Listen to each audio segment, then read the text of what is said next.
এই যে লাইনটা দেখতে পাচ্ছ, এটা কিন্তু খাবারের লাইন। আর খাবারের লাইন এটা হচ্ছে আরাম অন্নপূর্ণা ভোজনালয়ের যে মিলস, রোটি অন হুইলস আছে, ঠিক আছে? বছরে ৩৬৫ দিন খাবার দিয়ে থাকে, ঠিক আছে? যে মানে দেখো, অনেক মানুষ রোগী আসে, সেই রোগীর সাথে কিন্তু বাড়ির পরিবারও এসে থাকে। আর প্রতিদিন এরকম, ঠিক আছে, রুটি, তারপরে হালুয়া, তারপরে সবজি, অনেক কিছু কিন্তু দিয়ে থাকে এরা, ঠিক আছে? খুবই ভালো কাজ করছে, আর আমার এসব জিনিস দেখলে সত্যি খুব ভালো লাগে। তো হ্যাটস অফ। আর মানুষের কাছ থেকে কিন্তু কোনো রকম কোনো টাকা পয়সাও নেয় না এরা, ঠিক আছে? মানে মানুষে আসছে যে যার মতো লাইন থেকে। আর লাইনটা তোমাদের দেখিয়ে দিই, অনেকটা দূর থেকে, অনেকটা দূর, সিরিয়াসলি অনেকটা দূর থেকে।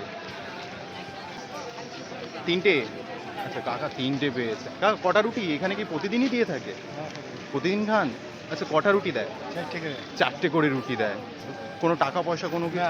টাকা পয়সা নেয় না। আর হাজার হাজার মানুষ, ঠিক আছে, প্রতিদিন এখানে বিকাল, সকাল বিকাল।